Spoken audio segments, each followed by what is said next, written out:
Okay, good morning, brethren. Good morning. Welcome. Alam ko delay na, hindi pa pala yung traffic. Ano po. Praise God dahil nakarating kayo ng maayos. So, ganyan talaga, we unexpected. Yan, lalo na ngayong patrapang temperature, maraming dyan. Unavoidable incident sa road po. Okay, so praise God dahil nandito po tayo muli at sama-sama na nagsamba sa Panginoon. Okay, good morning. Morning. Good morning po sa mga kapatiran, mga kaibigan na nanonood dyan sa Facebook Live. And of course, dito si Jello, wala si Darren. So wala si Darren, nasa bush. We'll be back on Tuesday. Okay, let me ask everyone to stand up.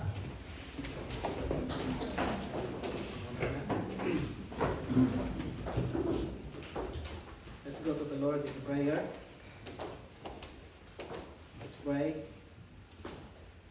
Once again, Lord God, we thank you and we praise you, Lord, for this moment. Lord, we thank you for your guidance and direction to each and every one that we arrive safely to this place, Lord.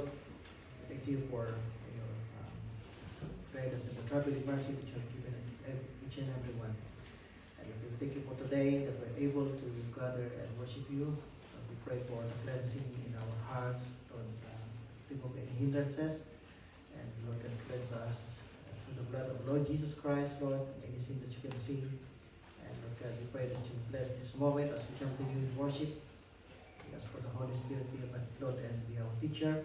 And God bless this time, Lord God, that everything that we do will bring glory to your name. And Lord God, samahin din po mga kapaliran na wala ngayon sa kaligtaan. Those who are not well, we pray for the healing and Lord, your protection for them. Sa mga kabigan na nanonood, Lord God, pagpalaigting po ang sandali po sa kanilang buhay. And we ask for your guidance as well, Lord, sa mga hindi pa nakakilala sa iyo. We pray them, Lord, na nawa sa mga salitang kanilang maririnig, na magpapay mo po sa kanilang puso isipan mo para kawan kanilang makilala bilang tagapagligtas. Pagpapay po ang pananambahan, the singing, the special number, and especially the message that our pastor will do to deliver to us. Lord, God bless you po. Ikakatiwala namin lahat in the name of Jesus we pray. Amen. Amen. Okay, remain standing, brother. We're going to sing the first hymn this morning. To God be the glory.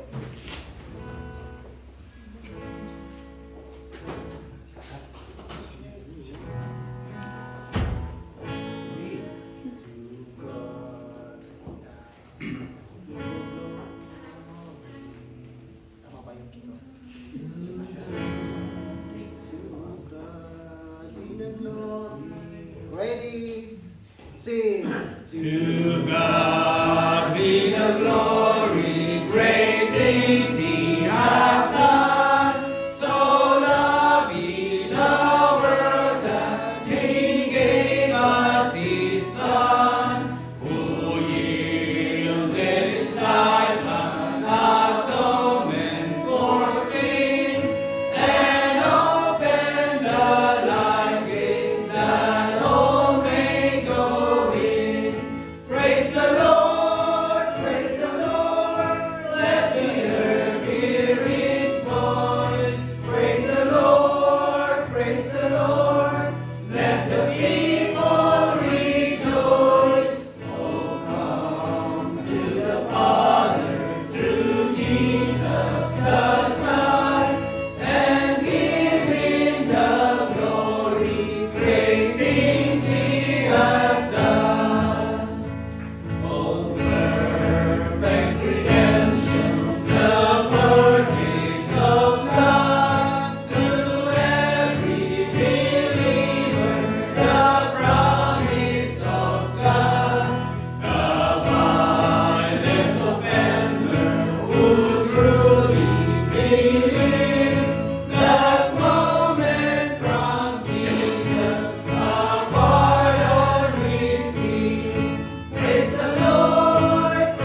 count your blessings. Count your blessings, name them one by one.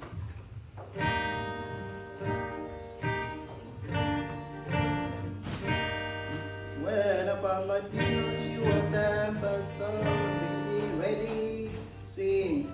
When upon thy pillows you are tempest tossed, when you are discouraged thinking all is lost, count your many blessings, name them one by one, and it will surprise you what the Lord has done. Count your blessings, name them one by one. Count your blessings, see what God has done. Count your blessings, name them one by one. Count your many blessings, see what God has done.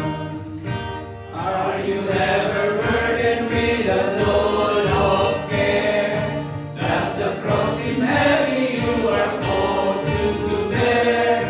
Count your many blessings, every doubt will fly, and you will be singing as the days go by.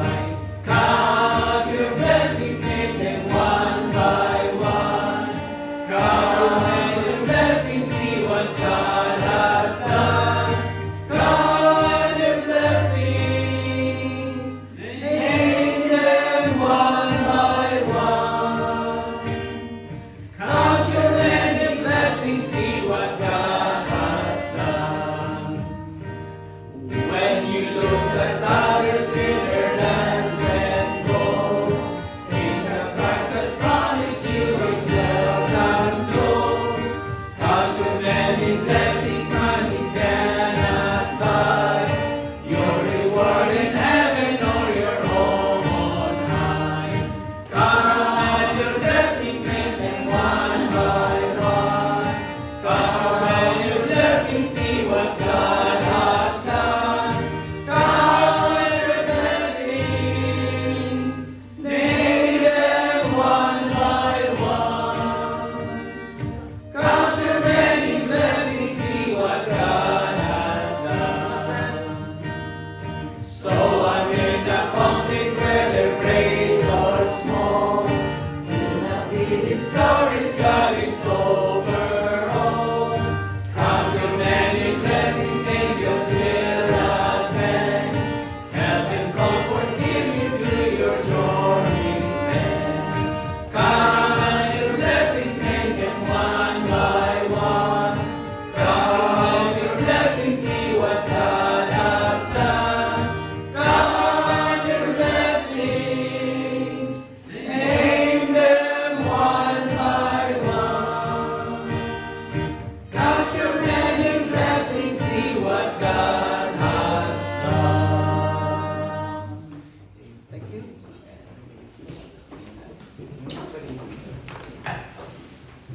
Okay, for our memory verse. Kids na lang po, kids na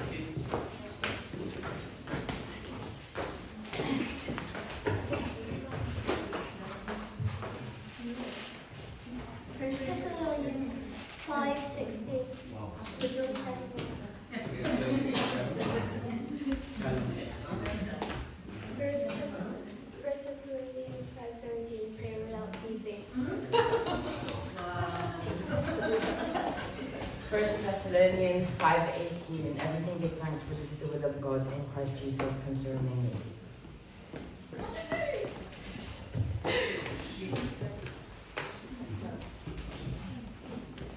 1 Thessalonians 5:19, quench not the spirit.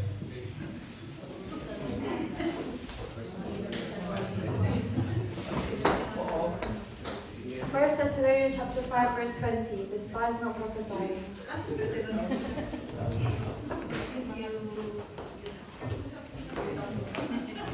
First Thessalonians 5:21. Prove all things, hold fast that which is good.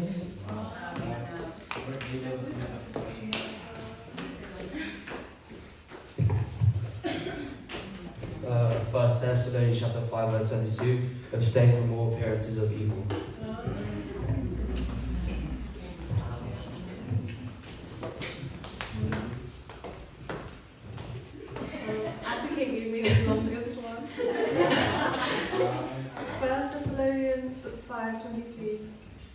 the very God of peace, sanctify you wholly.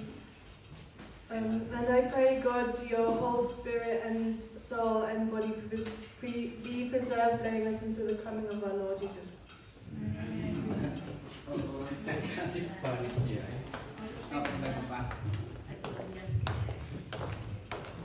John 3:13. 1 Thessalonians 5:24. Faithful is he that calleth you, who will also do it. Amen. Alright. 1 Thessalonians. 2 Thessalonians 5:17. Okay, thank you for that wonderful memory verse from the book of 1 Thessalonians. Pray without ceasing, and everything you do, praise the Spirit. But the question is, did you pray? Because what's the point saying, pray without ceasing, without praying? Amen? I hope not only you are reading it, memorizing it, but be doers of the word. Amen? Amen? Okay, thank you kids for that, mayroon kayong unity. Amen, and thank you sa pasimuno. Amen. Yung pasimuno nila, adult na rin, no? Okay, tayo po we're going to finish our 22nd, 22 na yung lesson natin na natapos since we started this mission, okay? And I hope and I pray to God that you are learning from our Sunday school. That's why they call it Sunday school. Okay? And last time, our topic is about root problems. Ugat ng problema. Sabi nila, huwag mong putulin lang ang sanga and don't blame the fruit. Don't blame anyone else, but we need to blame. Ano ba yung pinanggalingan ng problema? Not only to blame, but to resolve the cause of that problem. Ano po, sometimes say only the surface what we're tinitingnan, yung nakikita lang natin, but the main reason, okay, the main reason or the root problem, para hindi na po pabalik-balik ang problema, even though that problem will coming back, alam na natin ang gagawin natin, bakit pinutol na natin yung ugat. Ano po? Kaya last time we were able to talk about why people are not smiling. Ano yung underground root problem? Ano ba yung problema? Bakit hindi yan ngumingiti? Of course, because there is no joy. And then, worldly clothing. Bakit yan ang kanyang sinusuot ay seductive clothing? Bakit? Because loving of men's praise. Yan yung kaya karamihan dyan, makita natin sa daan. Pero as a man, as a Christian, don't look if they are sabagay na preaching ko mamaya yun. If they are wearing yung daring clothes, don't look to the body, but look to the face. Para lang ma-avoid natin na tayo po'y magkasala. Kasi ang unang tingin mo, hindi ka nagkasala kasi accidentally mo na nakita. Pero yung pabalik-balik yung tingin mo doon tayo nakakasala. Hello? Huwag na doon aalisin niya. Tinitigan niya, nabangga niya na sa harapan niya. Yun yung cause noon, tingin siya kasi ng tingin doon sa clothes na daring clothes. How about surface clothes? Why he keep playing rock music? Because mayroon siyang rebellious heart. Because rock music is about rebellion, sex, that is rock music. How about bad postures? Hindi kasama yung mga kuba, siyempre. Inborn yung mga yon. Pero ikaw pinanganak, you are normal. But why you got a bad posture? Bata ka pa lang, you have a bad posture.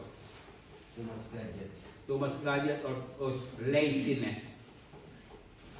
Okay, yan yung underground root. How about pornography? Mahilig ka sa pornography because you have a perverted mind. Yan yung pinaka underground problem, underground roots. And then marriage problem, because sometimes the wife, the husband is selfish. And then nerviousness. Ano yung underground root nun? Bakit nervyoso ang tao? Kasi inom ng kape. Hindi, yung underground nun is prayerlessness. Okay? Kasi pag we are praying, we are depending to God. We are talking to God. And if you are depending to God, you know that God is in control. Kaya hindi ka ninervyusin kahit anuman yung mangyari sa iyo. Why? Because you know that that is the will of God. If God will allow that thing sa buhay natin, it means God is still in control. And God is the one who's given His strength to overcome the problem. Ano po? And then, last time tinalakay rin natin, dis-review na sa mga wala, may mga karakter sa Bible, katulad ni Esau, ang kanyang surface problem is siya gutom, he is hungry. Ano ang kanyang root cause? Madali siyang mag-decide, pinagpalit niya yung kanyang birthright. Ano pa? Si Peter, talk too much, and then pride, yun yung root cause. Si Demas, pinorsok niya si Paul. Bakit? Because of worldliness. Si Absalom, bakit siya have a long hair? Katulad ng mahabang hair. Bakit? Because of rebellion will. Sa kanyang tatay. Ano po? Kaya yun ang mga nagalaki natin last time. And also, we able to tackle the first root problems is about moral impurity. Why? Because feelings rule life. Totoo yan. Kapag dala ka ng emotion, mahirap minsan mag-decide ng nasa emotion tayo, sa feelings lang natin.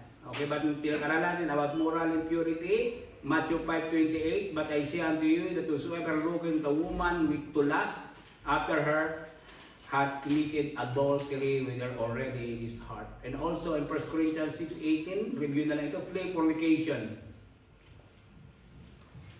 Pinag-aralan nila Sam, dinanggit niya sa akin regarding yung kanina pinag-aralan ngayon sa school.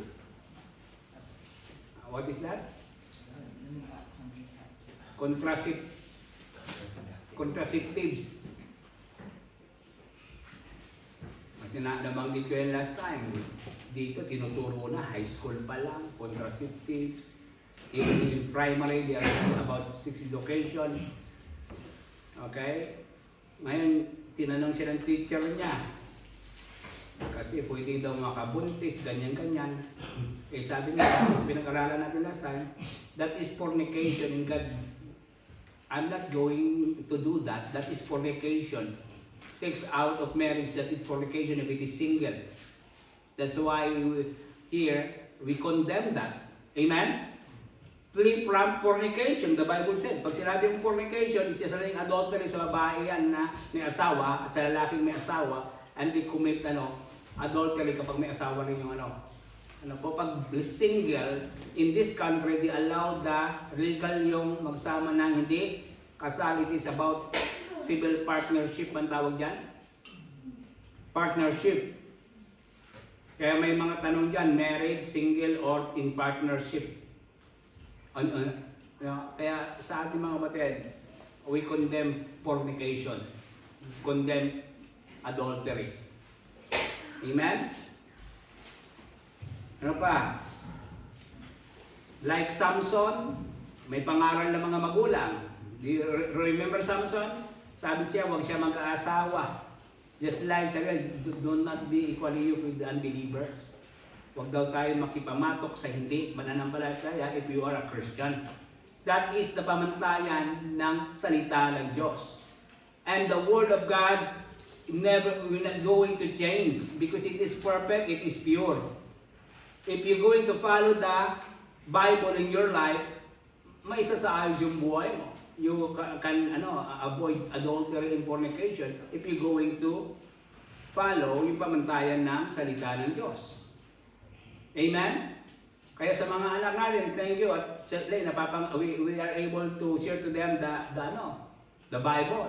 Why? Because if yung Bible yung ating pamantayan, hindi magkakamali ang salita ng Diyos. Amen? In this country, sabi ko nga, allow nila, but may law na mas mataas sa law of the land. That is the law of God.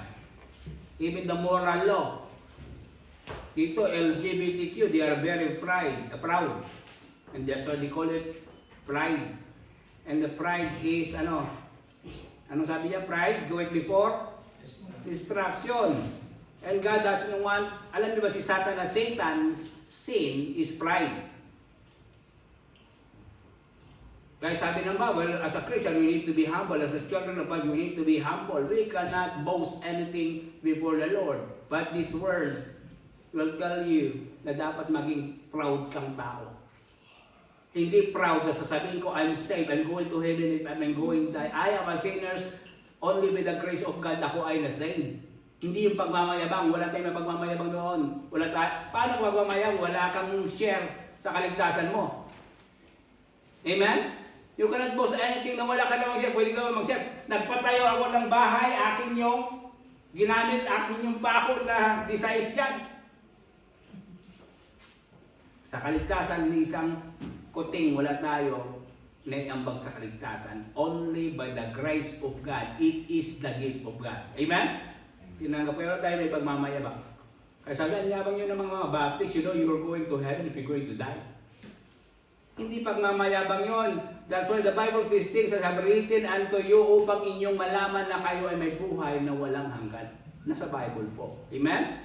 Kaya napakalaga yan. And then, moral impurity, it will reveals in words. Kaya sabi ng Matthew 15:18, but those things which proceed out of the mouth come forth from the heart and they defile the man. Apo, nare-reveal na po yung moral impurity natin sa pamamagitan ng ating mga salita. That's why when the person uses filthy language, it reveals an immoral lust.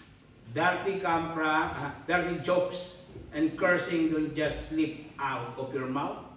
It surfaces from the heart. Galing sa puso yan. That's why in the abundance of the heart, the mouth speaketh. Hindi na ano yan. Kaya concern ng Panginoon sa puso natin. And not only that, in the words, reveal in words, the moral impurity, it revealed also in the mind. Sa kung ano ang iniisip natin.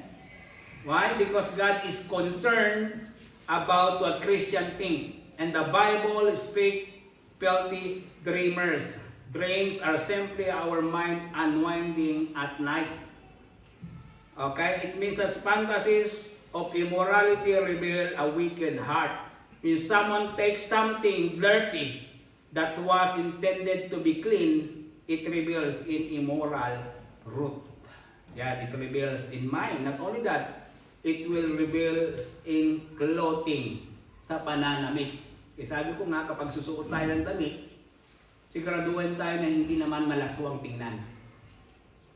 Modesty, the Bible said. Amen? Mahalaga yun. Review lang po ito in clothing. Ano po? And also, not only that, it reveals in the literature na ating binubuksan. Pornography, romance, novels, etc. reveals a heart that is not right in God's eye. And Psalms 101 verse 3 says, I will set no wicked thing before mine eyes. I hate the works of them that turn aside. It shall not be clear to me. But, yung photographs, yung mga pictures that if it is pornography, naked, even in the internet, sabi ko nga, isang pindot mo lang, pwede kang maging immoral. Ano po? But photographs in words. Remember this. Yung photographs in word, pictures will stay in our mind forever. And that yung na-imagine natin sa mind natin, yung thoughts natin led to action. Tama? Alam nyo ba yung sa business? Think positive, think positive. Kung anong iniisip mo, yun ang mangyayari. I want to be a doctor, I want to be a doctor. Why I want to be a doctor? Tama? I want to be rich, I want to be rich. Ayan mo talaga. Kasi yan yung nai-release natin sa ating isip. Okay, what else? Reveals in literature, it will reveal also in our television habits or our Facebook habits, our YouTube habits. Okay? Kung ano ang pinapanood natin sa internet madalas, makaka-apit po yan sa buhay po natin. Tama? Tama ba? Children, do you understand that? If you're always watching K-pops, try ka mag-K-pops na.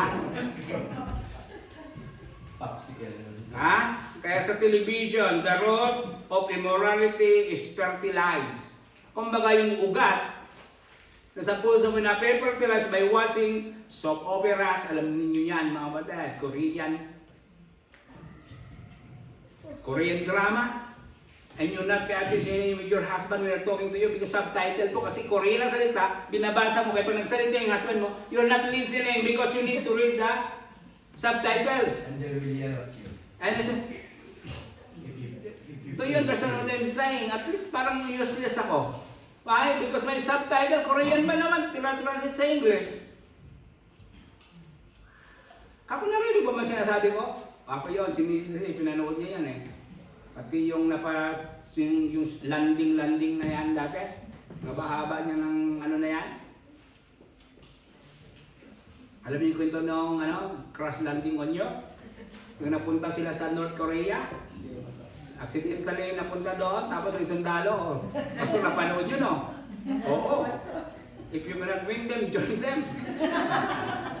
Napanood ko rin yung mga naman story. Kaya kung natin naman, it will affect your emotion as well. So, operas and television shows that major, lalo na kapag may mga bedroom scenes dyan or nudity, make sure, ang motibong why you are watching that. Kasi sa television ngayon, even in the Philippines, normal na lang, even it is si Tanggol man yan, o si Abot Langit ng Tagumpay ba yan? Diba? Yung mga ganong may mga dyan. Tapos papalit-palit yung mga lady ni Coco Martin. Kaya sabi ko, hindi naman kami nagkakalayo ni Coco Martin. Amen? Amen. Alam ko, kaya nga hindi ako nag-artista mga kapatid. Kasi hindi sisikat si Coco Martin. Kapag nagkaroon ko ni Brother Renato, nag-artista rin kami. Ang ibig sabihin mga kapatid, yung moral impurity at sa mga hobbies natin, what we are watching right now, it will affect yung buhay natin. Ano po? If you cannot control your television, grabe ito, sabi niya, itapon mo na daw ang television mo. If you cannot control it. Pastor, nakokontrol ko kasi may remote control. Ang ibig sabihin, if you not control what you are watching in your laptop, in your gadget, in your television, and then meron ka pang collection ng mga CD or DVD or Betamax ba tawag ito? Yung sinasalpak pang gano'n, tapos pwede mong i-rewind, gano'n. Surrender it to the Lord. Amen? Ano pa? It will reveal as well in music. Okay, think about that one. Psalms 40 verse 3. And he had put a new song in my mouth, even praise unto our God. Many shall see it and fear and shall trust in the Lord. Yan ang ni David. Ang ibig sabihin niya, new song. Yung sana makita sa ating buhay that laging mayroong testimony tayo masasabing that God is good to me. Amen? At alam niyo yung mga kanta na yan, na kinakanta natin, to God be the glory, magagandang kanta yan. Hindi yung nobody like you. May kasama pa tayong That's what I have conversation with Ella last night, yesterday afternoon, because I used to be a fanatic of metal. So, she asked me some title and I just directly sung it. It's so amazing because I knew those songs. And now I don't like them anymore. Amen. Iba na dapat yung desire natin. Amen? Amen? It's so amazing. Huwag lang sabihin mo, Sunday yung gusto ko. Baka Beautiful Sunday naman yung kinakanta mo. Okay, ibig sabihin mga kapatid, heavy metal. Ako rin po, naano rin po ako sa mga awiting heavy. Alam niyo kung sino? Parokya ni Edgar. Yano. Si Yano. Si Yano, yung hihihihi. Di ba yung mga kanta noon? River Maya. Sino pa? Eraserhead sa ano naman, Metallica, White Lion, Striper. At si Immigrant, alam niyo bang Immigrant na Christian ano yon? Naging ano yun, nakatago sa Christian ano niya, pero may behind that mayroong mga kanta. Okay? Kaya pag pinatugtog na ako, mayroong ano ng White Lion eh. Tining, ning, tining, ning, tining, ning, ning. Oh, alam ko pa nung ganun sa gitara yon. Ibig sabihin yun kasi yan ang ano ng ano, rock music o heavy metal is about sex, is about rebellion, about romance, lastly. Okay, that's why it rebel in music as well. God wants us to have a new song of praise para sa Kanya. Sabi ko nga last time, pinag-aralan natin about music, yung kutimporata yung mga rock music na yan. Rock music is 100% about sex. And the praise rock and roll in terms of immorality in itself. Most of the performers of this worldly music, most of them are addicted with drugs. Kaya sa Pilipinas, admitted yan kasi may kaibigan pa ako ng member of the band. Lead guitarist sa isang drummer. Kaya tinuturuan niya po ako noon ng mag-drums. Ang natutunan ko lang, tug, tug, tug, tug, tug, tug, tug. Kaya nung may drums kami noon, galing sa may kumbo sa Olonga po, doon kami lagi sa itaas, nagtutugtog kami ng drums. Okay? Ang haba ng buhok, nagmamariwana sila, hindi pa big time eh. Ibig sabihin noon, most of rock music is about 100% sex, drugs, immorality. Amen? That's why think about what you are playing. Pati Hotel California noon, kapag may sayawan, yun ang kanilang request kasi napakahaba ng introduction, napakahaba rin ng ending. Ang ibig sabihin you cannot get out, parang hindi ka makalaalis doon. We are all just prisoners here with our own device. Yung cellphone nyo, we are all prisoners here kapag hindi tayo maging careful with our own device. Our tablets. Kasi dalawa yan eh. Gagamitin ng Panginoon mo para sa Panginoon, you're using it for the Lord or you're using it for Satan. Dalawa lang natin, you are serving God or this world or Satan. Kaya napakalaga ko, mga kapatid, natin tingnan yan. And also, it will reveal in men's eyes. Job chapter 1, I made. Ibig sabihin, may motibo ka ng hindi maganda pagpabalik-balik if you see that almost naked woman walking in the street. For the first time you see, sabihin ko, it's fine, but it's not fine. Kasi nakita mo. Ngayon, nilapitan mo. Tingnan mo ng gusto. Kung saan siya pupunta, sumusunod-sunod ka na. You are committing adultery already in your heart. That's why our eyes, it will be in our eyes. A man was observed staring in the woman, naglalakad, maganda. And then nabangga niya yung nasa harapan niya. Kasi nag-drive siya. Driving, nakita niya sa gilid yung almost naked woman. And then nabangga niya yung nasa harapan niya. Ano nga ni-explain niya sa asawa niya? How you can, anong sabihin mo, explain mo doon? Ha? Diba? That's why the Bible mayroong sabi May kanta yun eh. May kanta yung Brad, yung about eyes, what you see. Ano yung ano? Be careful with your little eyes, what you see. Be careful with your eyes, what you see. And then be careful with your lips, what you see. Ayun po eh. Say pala.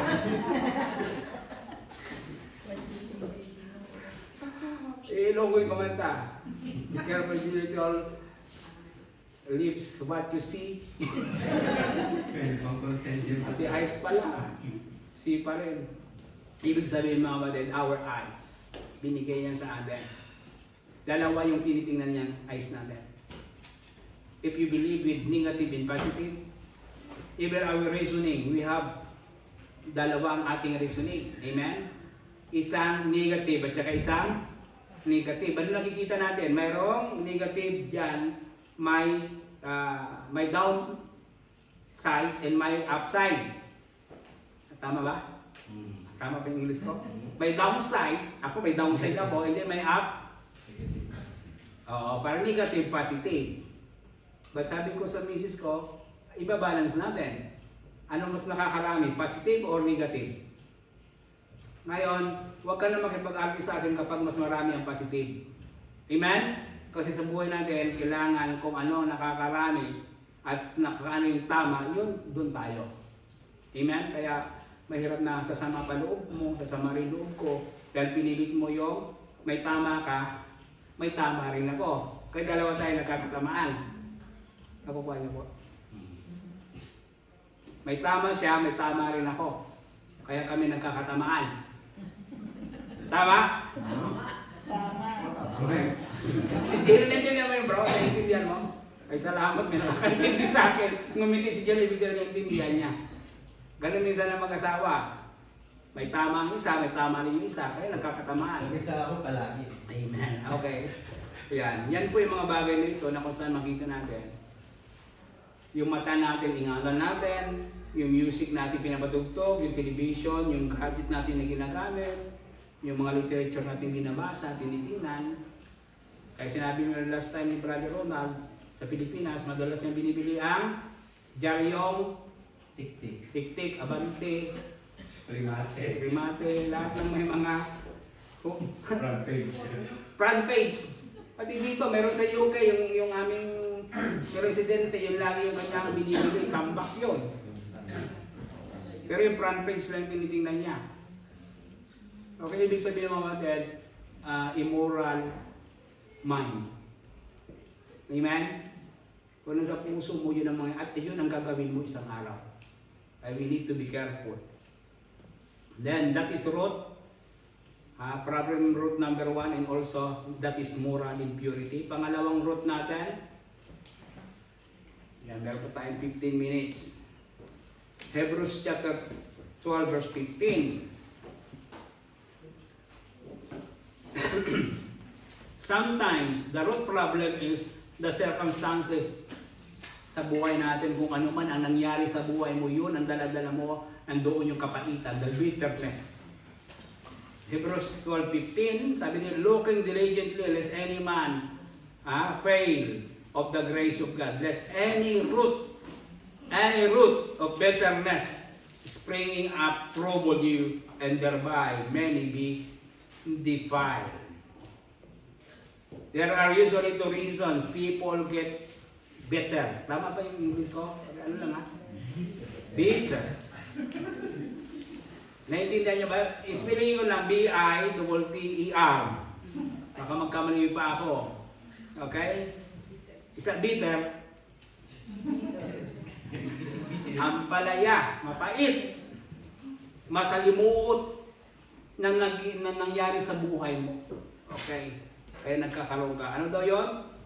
If you have a power, alam niyo mga kapatid, yung mga sumasali sa Miss Universe, Miss Philippines, Miss America. May tanong sa kanila, if there is,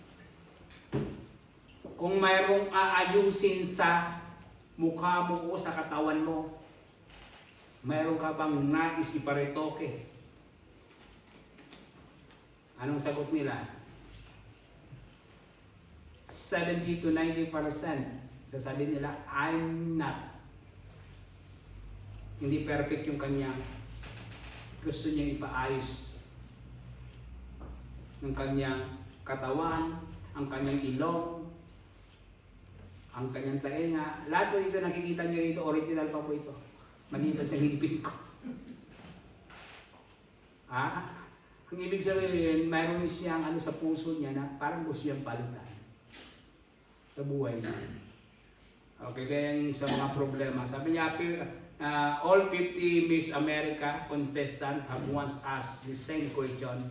Sabi ito, and said that they were not satisfied with their appearance. The question is, how about you, Christian? Are you satisfied with your appearance? Kaya sabi ko kay Mrs., kahit anong painom mo ng vitamins yan, cherry pear yan sa mga bata. Alam niyo cherry pear? Vitamins daw na pampatangkad yan. Alam niyo yung star margarine, dami ko naubos. Sa Pilipinas, yan ang murang-murang margarine. Star margarine. Sabi nyo, tatangkad ka daw pag kumain ka na with star margarine.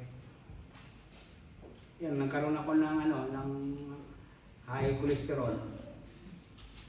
Ang ibig ko sabihin mga batid, tanggapin mo na sa buhay mo yung height mo.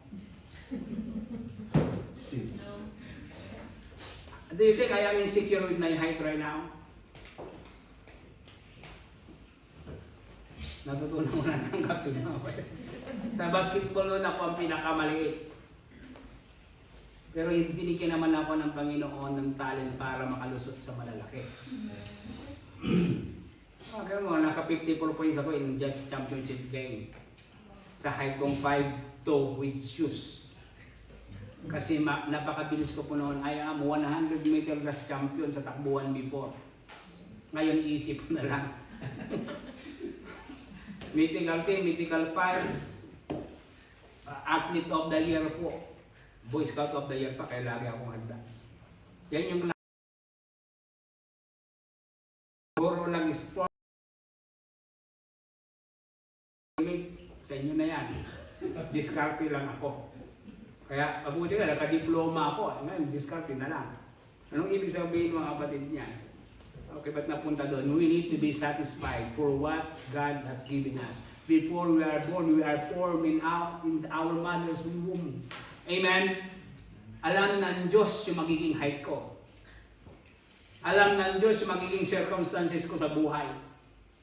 And do you think God, sabi nga ni Tikla, tuloy si Tikla, nung panahon daw nangilikha ng tao ng Diyos ang tao, nag-rest siya ng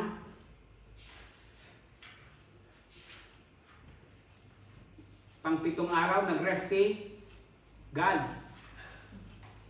Siya na raw yung gagawin. Nag-rest siya, sabi namin, alam ang kaaway. At wala pang quality control noon. Ay, ganun lumabas sa pagmumukha niya. Kung hindi kaya ganun ang kanya naging mukha, naging standing comedian kaya siya. Sumikat siya. Ang ibig ko nang sabi ko mga kapatid, as a Christian, we need to accept kung ano man ang ating at we need to accept the circumstances sa buhay natin. Huwag tayo magkaroon ng bitterness sa puso natin. Amen? Tanggapin natin yan kung yan ang binigay ng Panginoon. As a Christian, wala tayong itatapon yan lahat. All things work together for good to them who love God. In the circumstances sa buhay. Amen? May problema ka, tiwala ang Diyos sa'yo. Nasa preaching ko po mamaya, na-excite lang ako dahil dito. Okay, we are formed before I formed, sabi niya, being in the belly, I know thee. And before thou comest forth out of the womb, I sanctify thee. Amen? And I ordain thee a prophet unto the nation. Kaya alam ng Panginoon, gayon siya all-knowing ka, di alam niya sa sampalataya ka. Kaya yung sinasabi nila ng election, yes, in the foreknowledge of God, we are already, elected. Amen? Alam niyo ba ito po yun Alam na ng Diyos eh. Alam ng Diyos kung sino sa sampalataya. Why? Because He is an all-knowing God. Hello? For knowledge of God, alam niya na yan. Alam niya nga si Peter, i-deny siya. Alam niyang si Judas ay maghuhudas. God is an all-knowing God. Before informed, bago tayo pinanganak, alam niya pa, kilalang kilala tayo ng Diyos. At ilan yung nalalaga sa buhok natin, alam ng Diyos. Alam niya rin kung ilan yung puti sa buhok natin. Amen? Sino nakapagbilang na rito ng buhok niya? Uban. Ha? Uban siguro na nagbibilang yun, tapos lalagyan natin ng tina para magmukhang bata. Sabi ko kay Mrs., tanggapin mo na yan. Pag lumabas si mga puti, tanggapin mo yan. Amen? Amen. Bakit mo ang sobra sa pangkulay sa kanyang buhok, gusto niyang ilagay sa buhok ko. Kita naman na baka natural lang buhok ko. Kaya please lang. Mas maganda akong tingnan kapag may uban. Kahit walang laman ng utak, nakakautak. Tama? Because yung gray hair, nasa Bible yan. Ano yung sign ng gray hair? Wisdom. Wisdom. Kaya Josh, huwag kang mag-alala kapag may uban ka na. Na bata ka pala. Okay? Ano pa? Sabi ko, not being satisfied here, the way we look is actually bitterness toward God. It's saying that God made a mistake. Ang ibig sabihin, if you have a complaint with your sa yung pagmumukha, sa yung katawan, if you have a complaint, it means you have may lumikha sa iyo, tama? The one who made you, mayroong kang hinanakit sa Kanya. Kaya tayo may sakit niya yung mga waday. Sino yung kasalanan? Bakit tayo mayroong sakit? Bakit tayo tumatanda? Bakit tayo namamatay? Ano sabi ng Bible? For the wages of sin is death. Anong tanong? Ang Diyos ba may kasalanan niya na magkasala tayo? Back to Genesis. Kaya nga, ang Diyos pa rin ang gumawa ng paraan that one day, He will give us a perfect body. Because this body right now, it is corrupt. Makasalanan ng katawan. Kaya nagkaka-wrinkles tayo. Amen? At pinipilit natin maglagay ng Revitalize. Revitalize. Yung nire-revive natin yung mga cells sa katawan natin. Bumibili ng mga 50 pounds na oil o kulay. Di ba? Sa Bible po yan. Yung pampaganda ng kutis is oil o kulay. Sa Bible po yan. Amen? Kaya si Mrs. bumibili siya ng oil of olay bago may pag-asa pa. Bakit kapatid? That is only temporal. Nung bata pa ako, yung panlinis ko sa mukha ko, what I'm using is Mr. Clean Champion Perla na pagsosyal. Yan po. Pero okay naman. Amen? Ngayon, bata pala, puro pimples. Tapos bigbilan mo ng pang kuskus ng kuskus. Sabi ko, pag nasalahin yan. Amen? Hello? Wala yung tatatanggap eh. Dadaan ka sa puberty, magkaka-pimples ka lahat na yan. That is sign. Magkakabiguti ka. Kaya nakita ko si Brother Gino, bagay mo, brother. Bagay mo yan. Suit you. Amen? Parang gusto mo na rin magpabiguti rin. Bakit? Walang masama po dyan sa biguti. Design ng Panginoon yan. Pero pag sa babae na lang magpakabiguti. Design frame. Dahil pa rin yan sa kasalanan. It's been, naging curse kasi yung mundong ginagalawan natin. Kaya mayroong terms, mayroong mga lumabas na mga sakit. Why? Because of sin. Tama?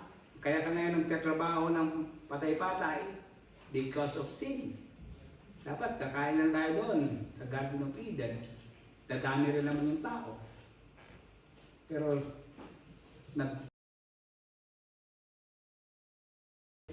diba? Kumakilo magsasuffer siya ngayon sa panganganak. Siguro dati hindi may anesthesia pag nanganak siya. Kapag minsan ako, pag nagpalo na ako maglabas magsiklop kasalanan ko yung iba Dati sa... Pero nandito na tayo, we need to, huwag tayo magkaroon ng, huwag natin sisisihin. Our hope is one day, God will give us a perfect body. Hindi ka na magtatrabaho ng, Amen?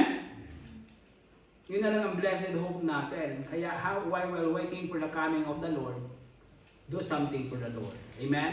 Ang ating mga anak, encourage our children to serve the Lord hanggang sila makapag-asawa. Amen?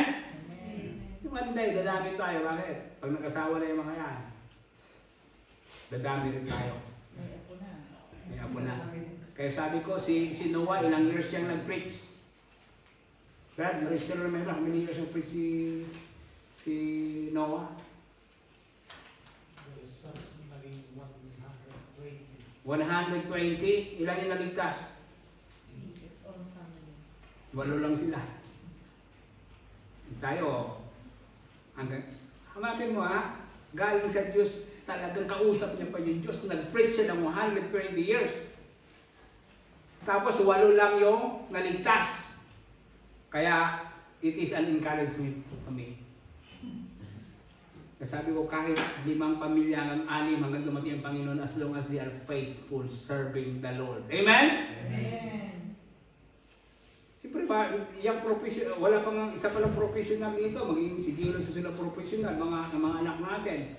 Malayo pa yung ating lalakbayan. Pero as long as they are faithful serving the Lord and they are growing, amen? In their Christian life, maganda na pong accomplishment yan para sa atin. Amen?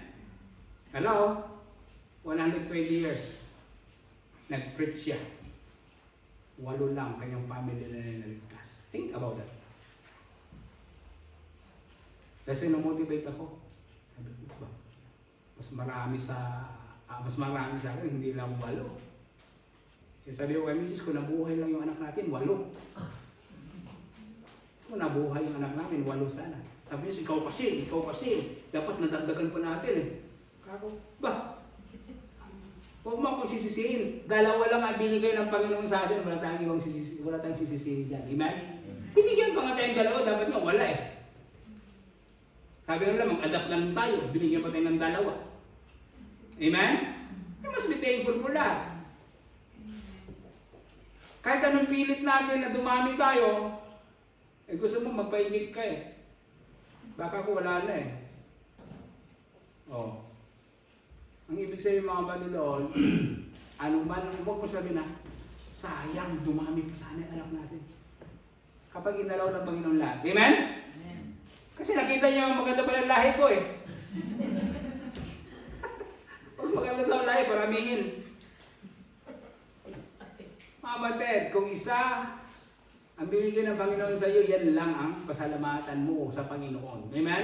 Ibig sabihin, 2 nga, hirap-hirap ka ng palaki eh. Hihingi ka pa ng 8. Kung anong kakayanan natin. Amen? Ganun na mga batid. Sa buhay. Sa buhay mo, huwag mong sisisihin ng Panginoon. Don't blame God. He is a perfect God. Namatayin ka ng anak, God knows what He's doing. Amen? Alam na Diyos yung ano?